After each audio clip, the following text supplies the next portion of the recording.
clicked. Hi, Quid. Welcome to Winter with Grace. Hi, I'm excited to be here.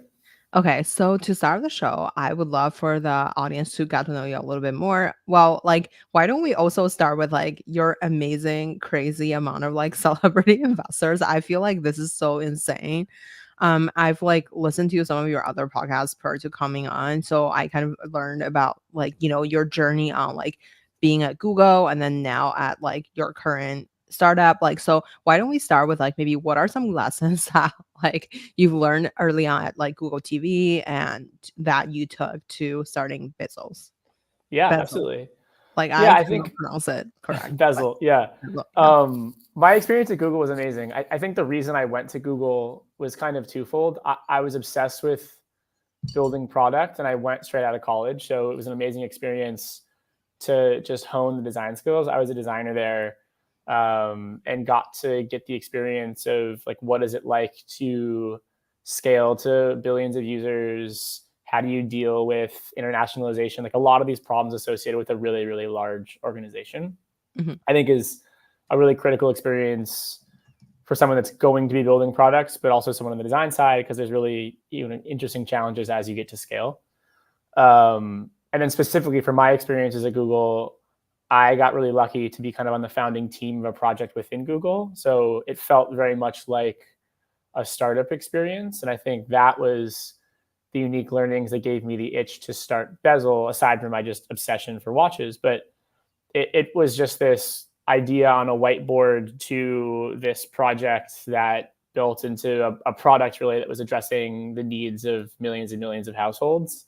And I think that was like the really, really exciting experience for me. So I think what I've learned in that is it's a challenge. And I think being really, really committed to the problem you're trying to solve and feeling like you're super motivated every single day, because it's not like a short 1 or 2 year process. Like it's a commitment you're making to the business that you're starting. So being very excited about what you're working on. And obviously that's why I ended up jumping over to Bezel, because while I was at Google, I had a second monitor where I would watch videos and stay up to date with the market. And I was a collector myself and was just getting really excited in the space. So I wanted to take all those learnings from launching Google TV and then move them over to the watch space and do something fun and different. Totally. Okay, so I have so many question about like your website. So like I've heard that you guys are doing both like, selling like pre-owned watches to like basically having the auction side of things too. So can we chat a little bit more about like, how did you arrive at like the auction side of things and then like um since like you have raised over like $8 million in the watch space, which is I feel like it's a really unique um like very niched sector. And how did you kind of like evaluate on like this is like the market exists that big basically? Yeah, absolutely. I mean, from the feeling of wanting to do this while me and my co-founders were at our previous jobs to quitting the jobs, raising capital and doing it was about a year-long process. I think every founder that I speak to has a varying timeline that's associated with the I think I should do this and then I feel qualified to do that. And I think in that period of time, there was a lot of analysis of incumbents and market size and our own capabilities to do this. How can we scale the team out? Things like that. And so the shocking thing is the market's really massive. It's like, twice the size of the sneaker market. I think it's obvious from an average order value perspective. Like our average order value is $10,000. People understand that these are expensive items, but I think the absolute scale of the market is still staggering to folks. And so once we realized how big the space was, I think our interest was like I was a collector, not just watches, but I collected sneakers and other things. And I saw other verticals have much more maturity from a technology product offering perspective. And so our bet was, we were relatively first time watch collectors. We had a few watches in our collection. It just felt really scary to enter the market. Mhm. And so what I wanted as a collector at the time was a product that felt modern and thoughtful from an app perspective. It was fun to use and it felt like kind of everything else I use in other more mature verticals. I wanted a platform that I knew I could trust from a brand perspective, but also from an authentication perspective. So we stood up an internal authentication team. Everything that ships through the platform ships to us first. We authenticate it. Mhm. We do diagnostic checks. We make sure it's never reported stolen. We built out a team of experts from the space to kind of substantiate that. Um, and then I wanted the inventory to be available and in stock. So we scaled it from a marketplace perspective to make sure that we had just north of $500 million in watches available on the platform at any point in time. And we allowed for any seller in the US, whether they're professional or they're a collector like myself, to easily get liquidity in and out of the watches. That's kind of what motivated us to start it. And we started pure marketplace. Auctions is relatively new. We launched auctions in January of this year. Mhm. The motivation for auctions is it just added some excitement to the platform in the sense that, like, from a retention perspective, you had this variable reward every time you opened up the app. It felt like there was this new exciting watch that was at auction. It allowed first-time buyers and new buyers exciting entry points into watches. It was a cool discovery platform. I even use it today where, like, I am obsessed with collecting watches, but I might not know about a certain model, but it comes up for auction and I feel like I'm excited by it now and I place a bid and all of a sudden I'm now obsessed with that specific model. So it's been an awesome way for folks to educate themselves in the space. And then from a seller perspective, it allows for liquidity in a way that I think wasn't otherwise available to folks on Bezel. Now that if, like, I need to sell out of my watch really fast, I have this channel to sell it within 7 days. We have the quickest payout times. And the thinking there is just things happen for collectors. And Mhm. we want to give you the outlet where if you're casually wanting to sell it and list it on the marketplace and you want to take your time, you can. But also if you want to sell quickly, we want to still be able to get you the most value out of that watch and have it end up in another customer's hands. So we allow for kind of that auction platform now. So it's kind of the high level thinking and how we got there. And there's just amazing things that we learn about our customers when we introduce the auctions. We know what they're looking for now. We can empower our personalization models so that we can leverage that to better serve them other examples. It knows kind of like their price point, so we can do a better job of catering their feeds and their search and everything to make sure that we're just building the best experience for them.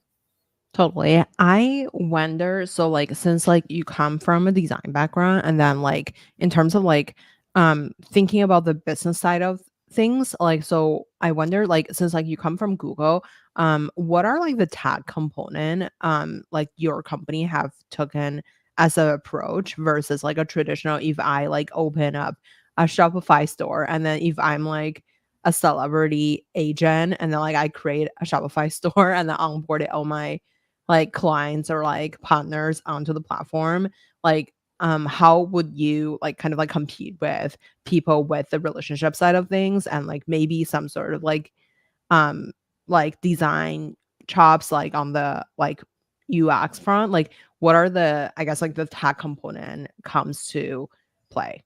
Yeah, I think what I've learned at Google is a set of skills that allow us to, and one of my co-founders also came from Google as well. He's more on kind of the implementation side, engineering side. He's our CTO. Mhm. I'm more on kind of the product and the design side.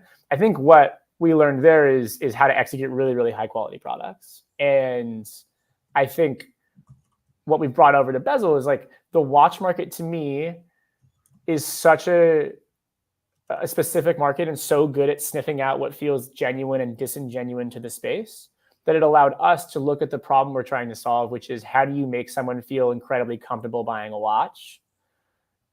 And how do we build a product that is very tailor fit to solving that problem? And Mhm. so I think buying a watch is not like buying sneakers. It is not like buying a Birkin bag. It is not like buying luxury Mhm. generally.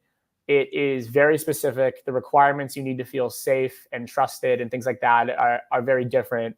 And it's also just a very emotional purchase. I think a lot of our customers are buying it because they want it for themselves, but they want it for themselves to go create memories with it. They want it because they saw their favorite celebrity wearing it. They want it because their dad growing up always wore a Rolex Submariner and they always wanted one.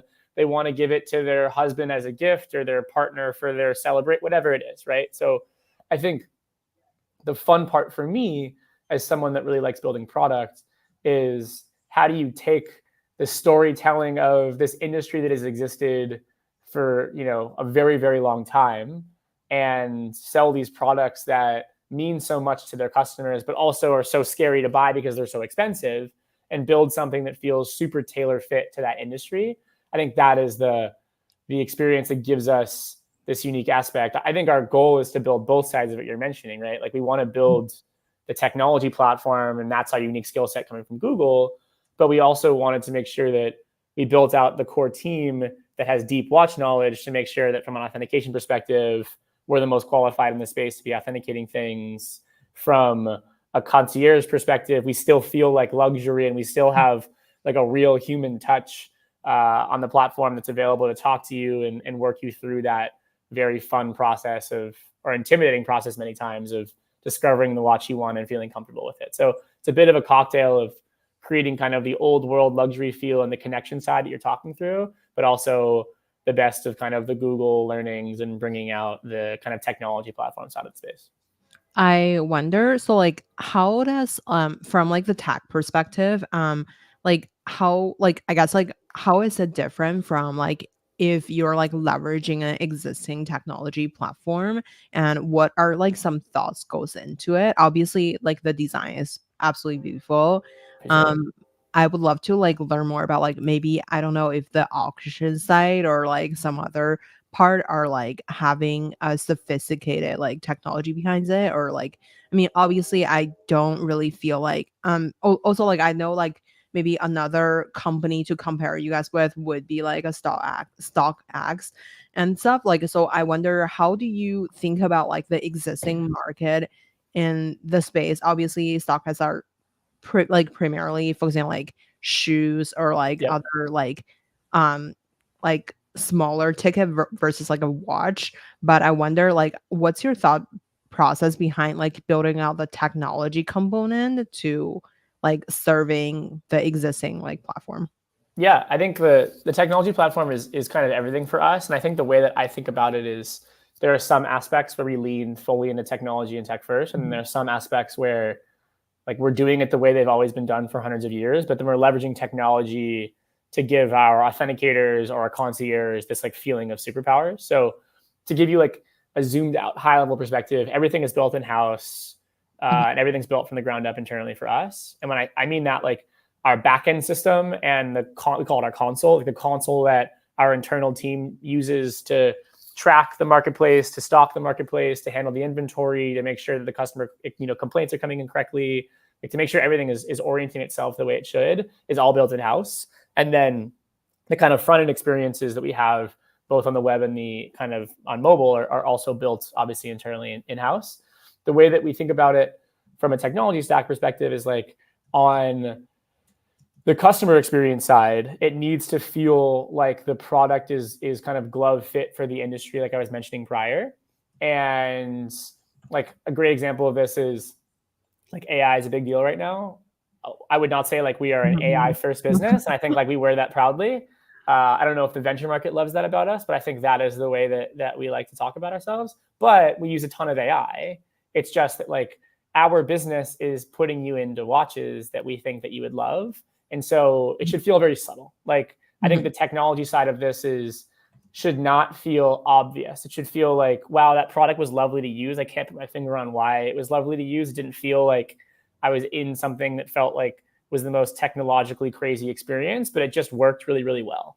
And I think mhm, that is the magic. I think that was also Google's mentality and everything they built. It was not technology for technology's sake. It was how do we make this thing as simple as possible? And so mhm, a great example from our side is like we have thousands and thousands of watches, and those thousands and thousands of watches are on a spectrum of varying price points, varying taste points, varying levels of complexity. They're very different products, right? And mhm, so cheapest watch we sold last year was $1,200. Most expensive was north of $1 million.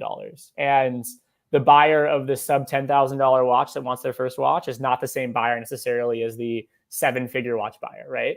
mhm, So there gets to a threshold of inventory where it's just not very valuable for us to just have a bunch of inventory and showing the same inventory to every user. So leveraging this kind of like Bezel smarts is what we call it, understanding of like what a user wants, what they're most likely to transact on, what makes them happy, and pairing that with the kind of old world, like I just want to get on the phone mhm, with someone in the Bezel office that knows me by name. I can book their calendar and like they can just chat me through it. I think that's the push and pull of needing to feel like a technology business, because we very much are. Half the team is engineers that come from Google and a lot of these kind of big previous startup, big companies, things like that. But also with it needs to feel like we're rolling out the red carpet luxury. And sometimes that just means, being there and available to talk to a customer. And then on the more supply side aspect of it, like we build all this technology to allow us to authenticate watches efficiently. And we have our whole console built out. We leverage computer vision to kind of scan the marketplace to make sure there's no blatant fakes that are being uploaded at point of upload, like things like that. But we're never going to replace the fact that it ships to us and it gets in front of someone that's, spent thousands of hours looking at these watches. Our authenticators like smell the papers. Like there's some very tactile, hilariously dated procedures that are just done.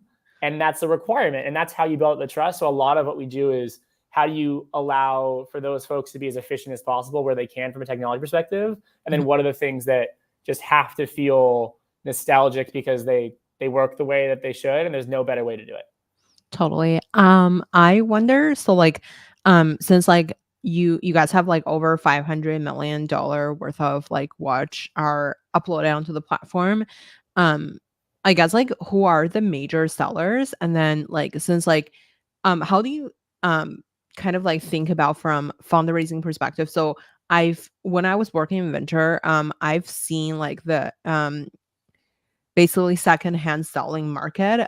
Yep. Like our team were like all very hesitant to invest in the space because of like it's impossible to know what is fake or what is not. And like also like the margin were like typically very small. I don't know about the watch market because I feel like it could cost like someone's like rent somewhere. Like so it's maybe a really high like I guess like high ticket sales item versus like, if you're selling like a piece of clothing, maybe it's like $500, but on the other hand, like to authenticate it may cost you like $800 from like shipping to shipping out to like cleaning it and everything. So I wonder, how do you think about the profit margin side of things in this market? Yeah, I think like we raised in 21 when we first left our jobs, and I think the mentality of businesses then was kind of growth at all costs. Mhm, We've obviously lived through quite a downturn in venture, and I think mhm, we're very lucky that uh, the three founders, mainly one of our founders, Chase, is like very financially conscious. And so I think like our goal from the beginning was build a fundamentally strong business that wasn't just interesting on the top line perspective. And so yeah, I think a lot of what we focus on is this push and pull where you have to go out, acquire and supply, and you want to make sure that the margins make sense for the sellers, because you don't want to mhm, make sure you're like pricing too high so they feel like they're not interested in there. If you price too high, then all that happens is it just inflates the price for the buyers, and then the mhm, buyers don't want to transact there. So it's spent a lot of time like finding the right balance there and making sure that it felt like a no-brainer on both sides and we were providing value. mhm, From a margin perspective, our margins are super healthy. And the reason for that is our AOV is just north of $10,000. So as you're mentioning, like we're making a decent amount on each transaction. And mhm, then we spent a really, really long time investing in bringing CAC down as low as we possibly can. And we're still seeing a lot of efficiencies there. So a lot of that has been telling the brand story, working with the right partners, like trying to do things in a way that we felt hasn't been done in the watch space, like talking about the technology side, getting efficiencies from that, like being very good at giving our customers exactly what they want. So there's not a lot of churn there. So a lot of that focus there, we felt we could do new things in the watch space and unlock efficiencies that I think we haven't, or folks haven't been able to see before. So that allows our margins to stay really helpful and or healthy and sustainable. And that's kind of the way we've been thinking about it. It goes back to the technology discussion where we hire the best of the best from the authentication perspective, and we are more rigorous than anyone else in the space. We announced end of last year, we have a 23% rejection rate from the watches that are attempted to be sold to the platform. And so if you pause and think about that in a second, like, 1 in 4 to 1 in 5 of the watches that you're buying have an issue. And if you're buying that on another platform and they don't have the level of rigorous checks that we do, that's just being passed on to you. And that's mhm, incredibly scary if you're buying a $10,000 plus item. And in many cases, it certainly was for me when I started collecting. It's the largest purchase I've ever made, certainly online. And so that's a very scary experience. And so our job is to hire the best of the best to do that, keep it very manual because we trust that process, but the scalability and the efficiency is unlocked with the technology we build around it. Like how much time our team is spending doing everything else, but actually holding the watch and authenticating it, we try to bring down as much as possible and make sure that we're preserving their time as much as possible so the business is really scalable. But we bake authentication into our unit economics. Like everything comes through from a really clean perspective. We just focus on making sure that we're making money on a first-time purchase, and obviously our repeat rates are as high as we possibly can get them. And the cool part is it's a really sticky industry. I think it's hard for a buyer to trust someone. And I think once we prove that you can trust us and we're very transparent about our numbers, our rejection rate, like how many watches we're doing, things like that, I think they're very loyal. And so that's our whole goal is we think the market generally is not caring enough about the first-time watch buyer. Our bet is if we're laser focused on the first-time watch buyer, but we're able to scale the inventory up to serve everyone, we're doing two things. One, we're building the best product because we're being careful of the questions a first-time watch buyer would have, which is also many times the questions that an existing collector would have. And we're also kind of cementing our future in the space because every whale in the space had to buy their first watch at some point, right? And so our bet is, and our hope is we can get the trust from a customer and prove to them why we're awesome to work with for their first watch, and they just never go anywhere else to collect. I wonder, so like speaking of the buyers, are people transacting all day every day, or like is this like more of like in call it like Christmas season, you guys have like 85% of the traffic going on. What does it look like from like the transaction perspective? Because I don't know how many people in the world can buy like a $10,000 watch all day.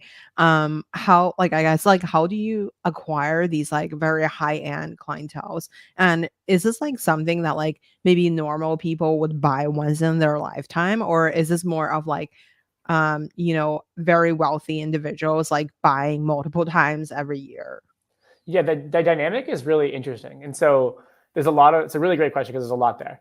The business, the industry generally like has seasonality, right? And like Mhm, exactly what you were talking about, where typically like the summer months are slower and the winter months, like going into the holidays, are really exciting. Like Black Friday through Christmas is typically like the Super Bowl for the watch industry, right?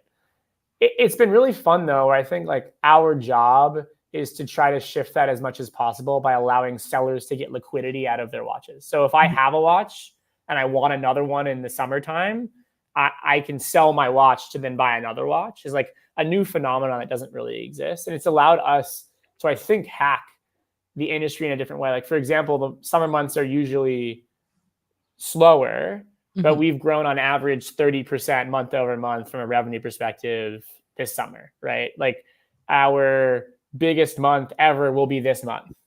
mhm. And I think that's a function of our growth trajectory, but I think it's also a function of trying to flip the industry a bit on its head and allow this new purchase style of folks coming in, buying a watch, owning a watch a little, and then having the ability to flip in and out of it and get liquidity out of that. So I think that's the way that we think about it and the way that we scale it out. But a lot of it is like playing for the holidays. I know a lot of our dealers are already thinking about the holidays and have been for 2+ months because that is the Super Bowl of the space. Um, as far as the demographic, I was really shocked. We're seeing that the repeat purchase rate is really high. Like, on average, folks are buying just under two of these a year. So that shocked me at a $10,000 AOV. So I don't know if it was COVID. I don't know if it was collectibles generally. I think there is a new buyer in the space that evaluates them rationally and thinks Mhm. about them as an asset class. And then there are always the folks that just are obsessed with watches and they want to build a collection and they want a watch to wear every single day of the week, and it keeps them really excited. And so I think we want to be able to serve all aspects of that. The other shocking aspect is, majority or 70 some percent of our buyers are millennial and Gen Z buyers. So it's this younger cohort that is also Mhm. incredibly active. Our Gen Z cohort has the highest average order value. So you're seeing, I think, this new type of a watch buyer that's coming into the space. Their expectation is they want to use products that feel like they're mobile first and modern and thoughtful. They're paying attention to what trust means, what authentication means. And I think their purchase behavior is just different. It's more cyclical. They're buying a few things, they're selling in and out of them, and they're buying more of these type of watches. So that's kind of been the interesting side. And then even that like degree of seasonality, we see it on a weekly level. So like the weekends are always a little bit slower than the weekdays for some reason. But then Mhm. if there's like a tennis tournament or a golf tournament, the weekends are huge because people are on their couch watching TV and then they're buying watch. It's very funny to see the patterns repeat themselves, and that's a lot of the technology side of this. Is we're able to map out all of these patterns and predictably understand like what this month should do, when we should focus on our ad dollars, like what should we do intelligently with the insights that we have from last year and obviously, looking forward. Totally. Let's talk about your celebrity investors. I'm so impressed. So first of all, like I know that you mentioned about like, some of them are like, for example, an investor would tell you, hey, like we know the celebrity who is like a big watch collector and all that kind of stuff. So they maybe introduce you to someone who is like a famous person. But I wonder, for like the Michael Orbits or like Michael Rubin, like these kind of like business titans, like how do you guys kind of like even get a hold of them? And like, I'm sure people are fascinated by the stories behind like how you approach the investors who are like obviously very um amazing on your like website. Yeah, I appreciate it. I think before even talking about that, like the motivation behind it, and I think a lot of folks would say it's Mhm. obvious. It's obviously very cool to have very impressive, cool people to learn from on your cap table. I think the way that we thought about fundraising, and this is one of the best insights I got from like angel investors in our round that were advisors to us. Mhm. Like the fundraising for us is way more than it is capital. It's like what gives us a really unfair strategic advantage to attack the problem we're trying to solve and build like an artificial moat around the concept before we even built the product. And we thought about fundraising in kind of three buckets. One was like really strong institutional knowledge, but stage specific. Like Mhm. we were first time founders and we were raising like our seed. So we wanted funds in that were really, really good at that level, 0 to 1, rolling up their sleeves, looking at a whiteboard with us and helping us win there. The second was like these notable collectors, because I think Mhm. what we're trying to build is trust with our customers. And if we hadn't sold a watch yet and we had built a cool product, but would you trust, spending $10,000 in that product until you build out that brand? I think Mhm. a lot of the notable collectors that we have on the cap table gave us that trust in market a little bit earlier than we would have if we had to invest building that kind of on our own until we had their help. So, getting folks like John Legend and Kevin Hart and like these big names on the cap table allowed us to have them help us shout out Bezel Mhm.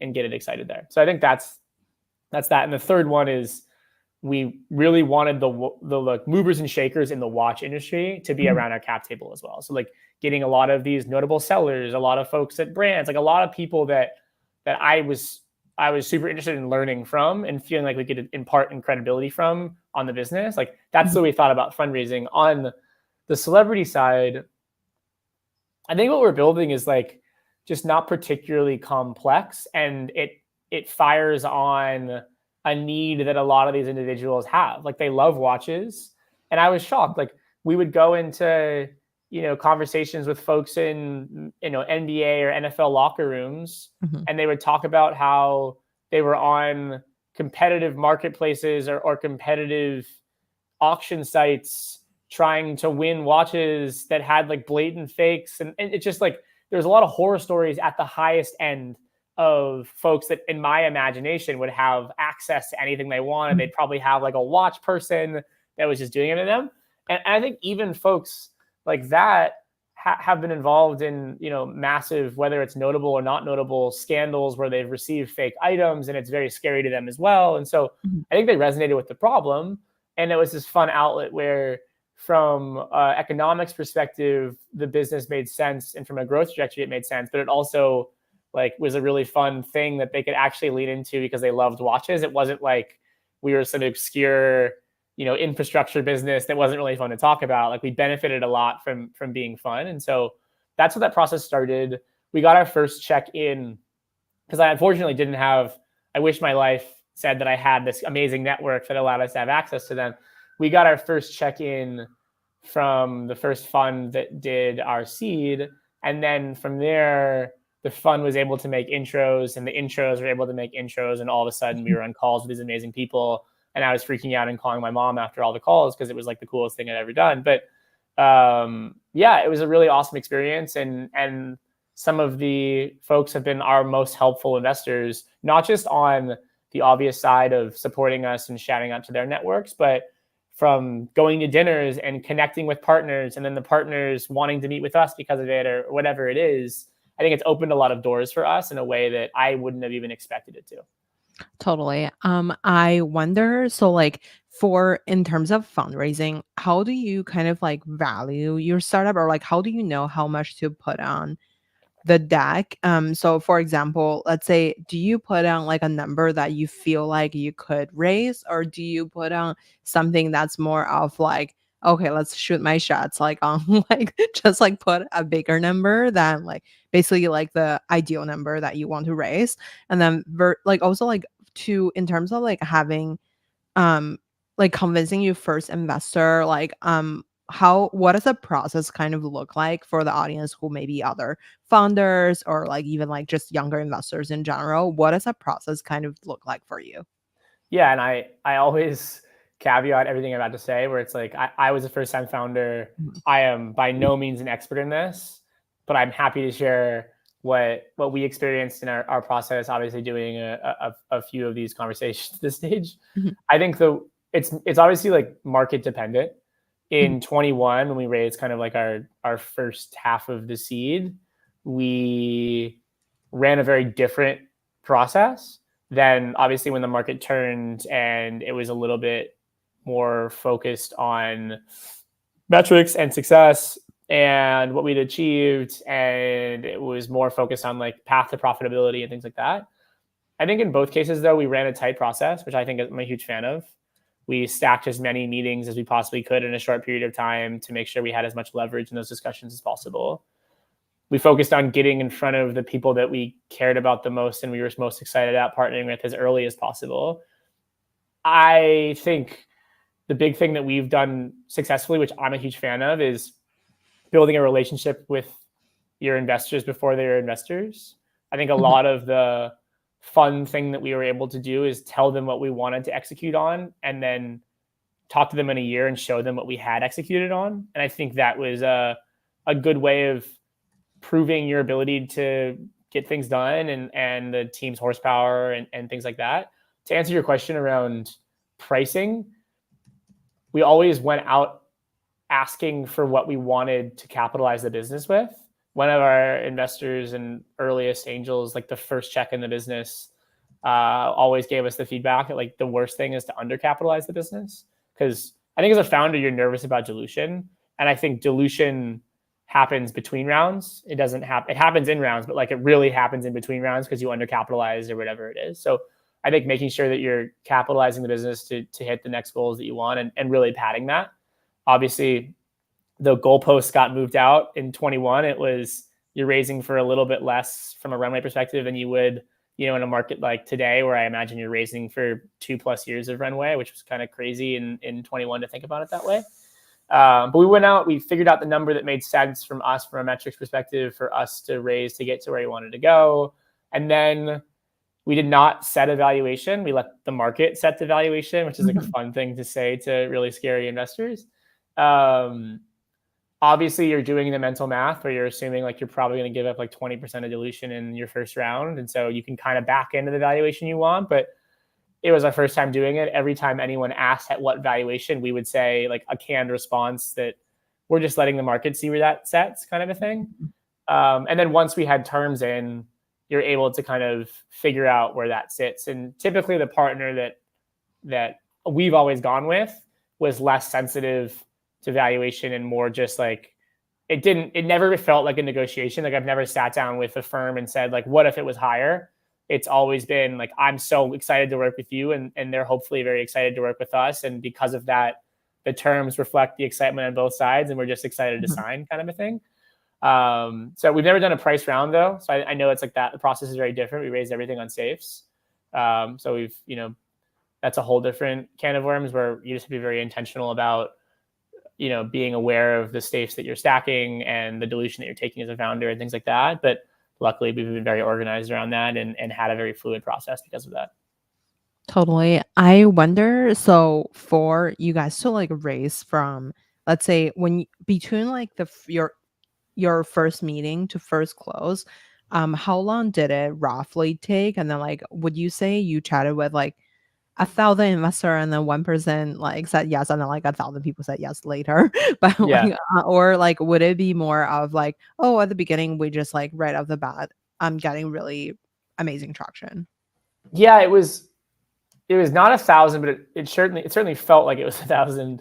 And it was our first time ever doing this Mhm, from a raise perspective. So it was not like immediate. And when we raised our first round, all we had was like a pitch deck and mhm, the core team. So we had the 3 founders, and then we had Ryan Chong as our head of watch ops. He came over from Sotheby's, and he's like an absolute savant in the watch space. And he was kind of on board post raise to come over and build out the authentication team. So that was like the credibility that we had.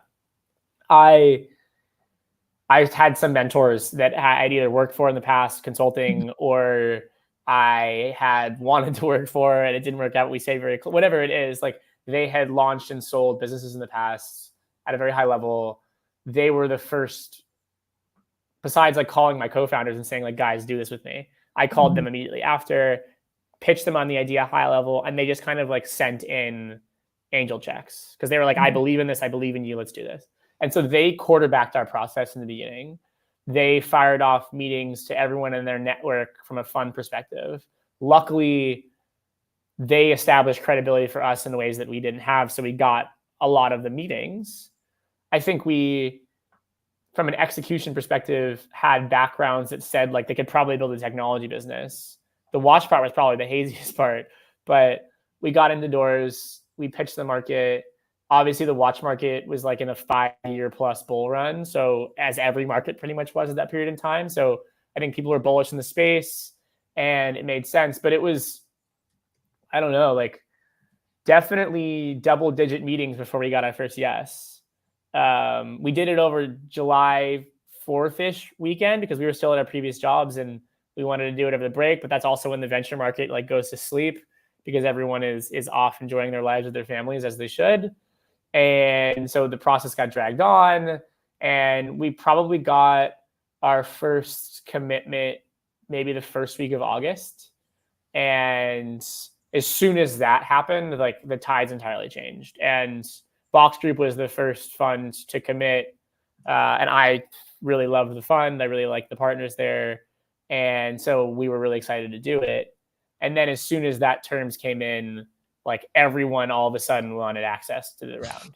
And it's also like, it's very stressful to not have anyone say yes. And my family at the time was like very supportive. It's just a roller coaster because you're in 5 pitch meetings a day for 30 to an hour. You're pitching your heart out. You're talking about how like this is your life and it's your dream mhm. to do this. And you're hearing no's and maybes and scary comments. And like, it's hard as a founder. And I empathize with anyone going through it, especially in this market. It's really hard to stay on track and to feel confident and to go through it because like it's hard to have a bad meeting and then know that you have another meeting next to it where you have to like wipe that all clean and pretend like you're feeling good. So it's very challenging, but then it's also equally stressful. It's obviously an amazing problem to have, but it's equally stressful when the switch flips and all of a sudden you're getting calls saying, hey, like, so I actually wanted to this round, we're ready to do it. Let's do that. And you have to be like, wait, I don't I don't know if there's space, or if there is space, like I have to then walk someone else down because I really want you. Like it just becomes really stressful. And especially in that market that was, Pete was very frothy. People wanted into the deals that they wanted into, and they weren't happy when they couldn't get into them. And I as a first time founder and just someone who's like generally empathetic, like I wanted to make sure that I wasn't like burning any bridges, and I respected these people so much, and it felt crazy to be saying no to them. And so I think that's the part. And I think like my tips there are just have a really good support network.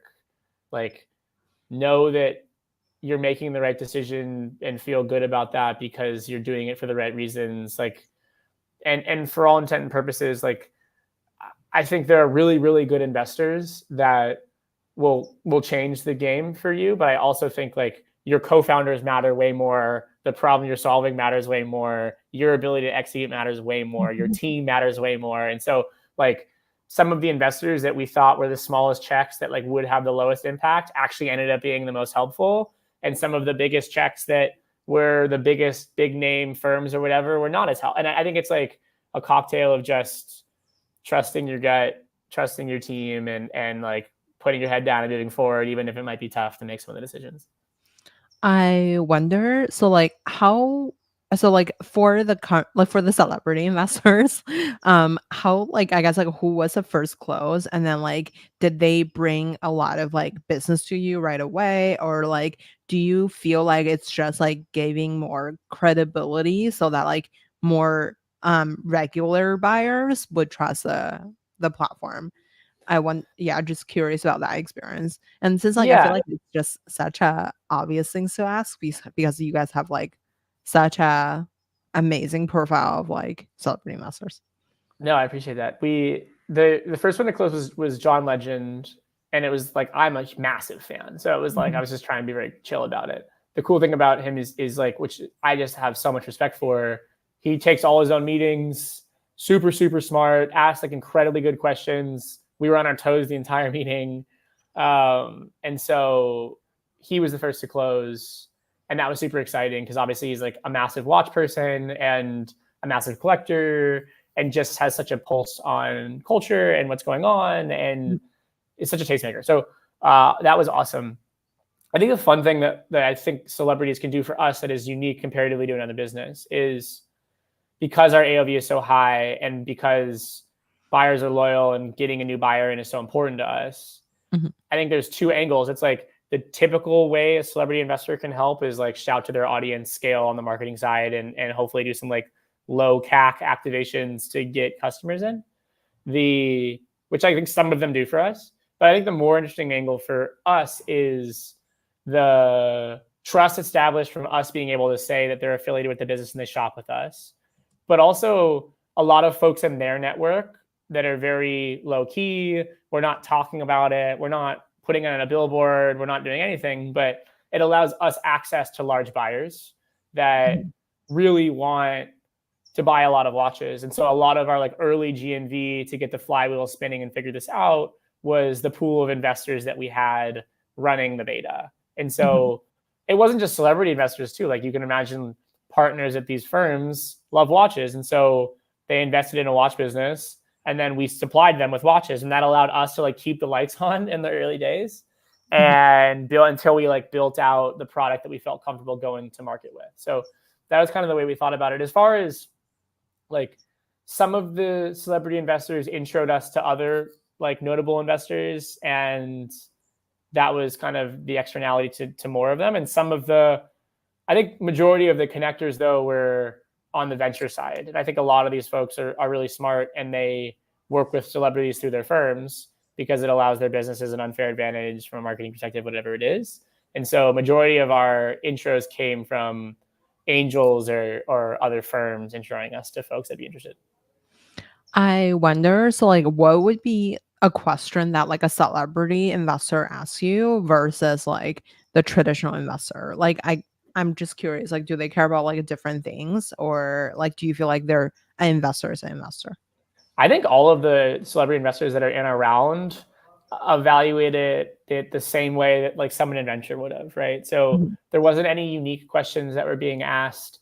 I think the only thing that would maybe be a delta is that at the end of the conversation, it's kind of like a how can I be helpful moment. Mhm. And I think that's probably different because the way that they know that the way that they can be helpful is different. And I think that's like a fun, it's almost like if you're in an interview at a job and Mhm. you turn it on the, the interview and you ask kind of like, well, why do you want to be here? Kind of like, I think it was kind of one of those questions where it's, well, give me a good reason why I should invest in this business aside from the fact that I Mhm. can provide users to you at low cost, right? Mhm. Or I have a brand. I think that's, and just making sure that we had really good answers to that for each one and why it was unique. I think that was really important to us. But aside from that, it was, I think back on the first meeting with John, and it was like we were grilling about market size and incumbents and why someone else hasn't done this and what our mode is, and a lot of the same questions that someone that spent years in venture and has no celebrity following, whatever it is, would have asked. Totally. I wonder what would be your suggestions for, let's say, like the emerging managers or like other founders that are listening, if they want to like kind of raise from investors that are like famous, like what would be like your suggestion that to them to like, approach the investors? Obviously, I don't think anyone will be in the watch space here, but like most people are like creating some sort of SaaS or like in general, since our like a lot of our listeners coming from like Silicon Valley. Maybe it's call it like a tech business. Yeah. I think my first response to that, which is like probably not the sexiest response, but I would say like you should be focusing on the investors that help your business. Mhm. And for us, marketing very consumer centric, expensive items, it Mhm. was hard for us to build trust in the early days, and getting notable names in the cap table gave us an unfair advantage to do that. So it made sense for us. Mhm. I think if like I was building a B2B SaaS business, I'm not Mhm. sure how much I would focus on the celebrity side first. Like it's a Mhm. fun vanity metric and it's really cool. And these are amazing people and I'm so excited to have them on the cap table. But like I think the focus should be it's not just capital and it's not just exciting people. It is like, is there a strategic or a partner or whatever in the space that you're operating in where Mhm. it would make it way easy. I've been working with founders recently, and they're like I'm so impressed with their fundraising process because instead of raising from standard venture, they're raising from all of their potential customers. And as the customers are giving in capital, that also means that like they have baked in ARR because that customer is then going to use them when they've built the product. And I think like Mhm. that story to me is way more exciting than being like I have some exciting celebrity on the cap table. But I think if it makes sense for your business, I think it's just being very good at figuring out how to convey that and then figuring out the nodes that can put you in contact with these people in a very genuine way. Like you will be attacked is the wrong word. We had so many folks approach us in the early days that said, hey, I know so and so, give me N% of the business in advisor equity, and I will make an intro. And we were so lucky to avoid all of that because the people that want to invest in your business and want to help your business are going to write a check and they're going to invest in your business and then they're going to help your business. Like they're not going to Mhm. ask for extra anything to do this. Like they're just going to be very excited about that. So I would say like find the firms that have access to these folks. Majority of the good consumer firms do.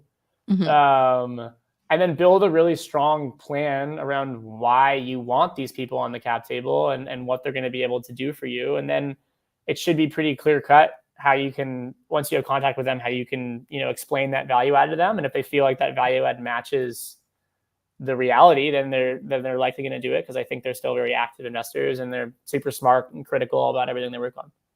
Totally. I think the equivalent from like, your cap table to like some of the Silicon Valley SaaS businesses cap table is similar to, I feel like it basically screams of like all the top like tech investor, like a Mark Andreessen, Chris Dixon or something, Yeah.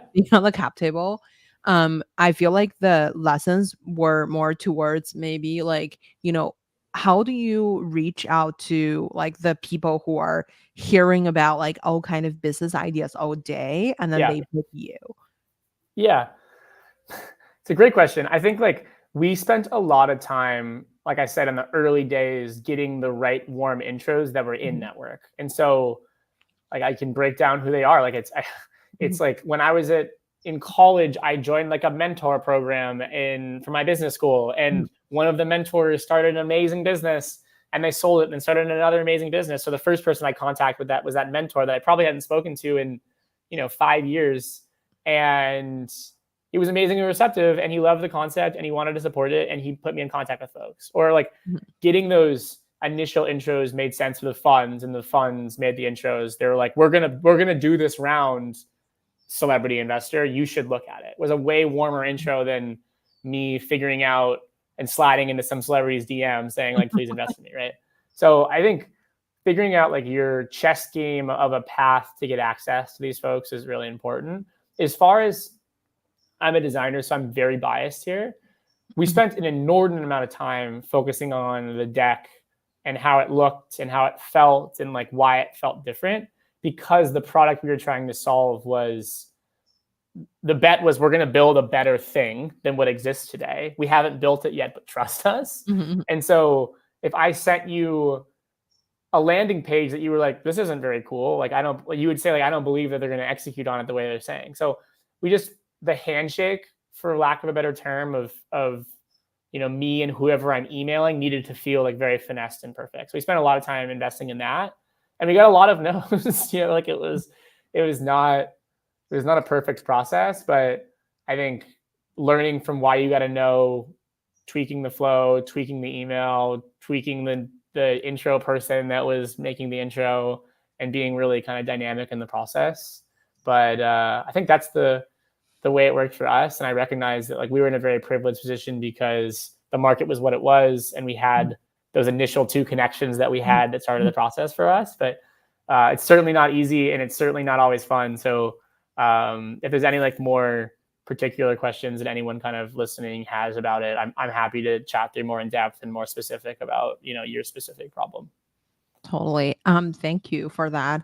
Um, I wonder, so like for in terms of like building the business, like to involves, for example, like your investors from the cap table to helping you with your business. I wonder what are like the cadence that you would inform the investor, and then like how do you kind of like help make them work for you? Because I feel like that's kind of an art, because there's some founders, I'm a small angel investor in something, but like some people are just like never asked for anything, and then some people are just asked for everything. So I wonder what's a balance to that, and like for you to like work with any investors, like how do you kind of like leverage their superpower to like into your business? And do you feel like that's kind of like should be taking a backseat as like the founder, you should be trying to figure out everything yourself?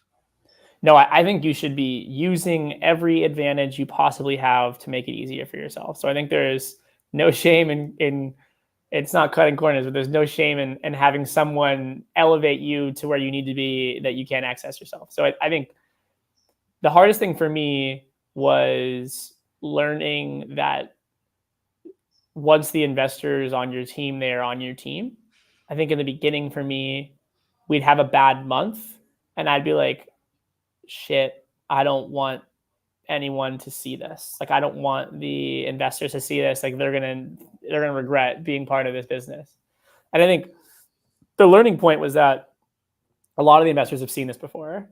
And when I say investors, I don't like necessarily mean the institutional ones. I think like we go to institutional ones a lot for help, but a lot of our most helpful investors are previous founders that wrote $25,000 checks in the seed round that like will sit down when I'm freaking out for 3 hours and a whiteboard and will like Mhm. help me solve all my problems. Right. And I think those are the ones that I think getting involved as much as possible are really, really important.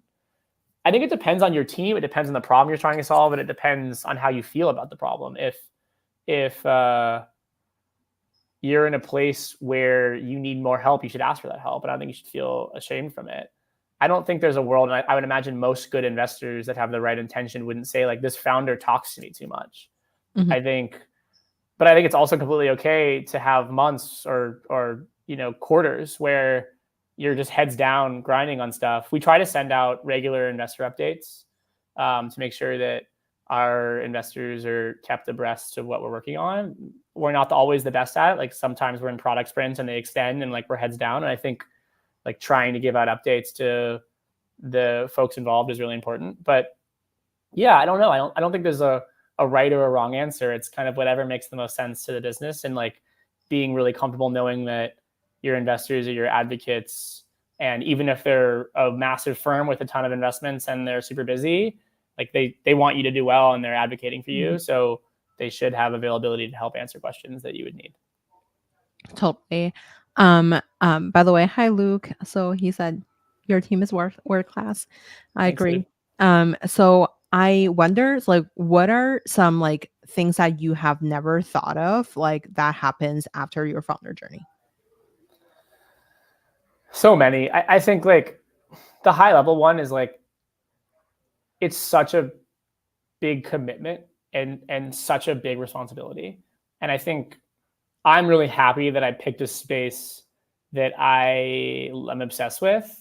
And I was excited to get home from my last job to go look at watches and play with watches and collect watches. So I kind of have a dream set, in my opinion, and it allows us to build for very long term outcomes. But it's really hard. Like, I think you always should overestimate how much time it's going to take to get to the point where you're going to feel happy in what you're doing. Like, if I was building this because I started the business in 21 and everyone was getting short-term exits and scale and they were raising the big rounds and they were doing the secondary, and if you were like financially motivated to be starting this business, I think you would burn out really fast.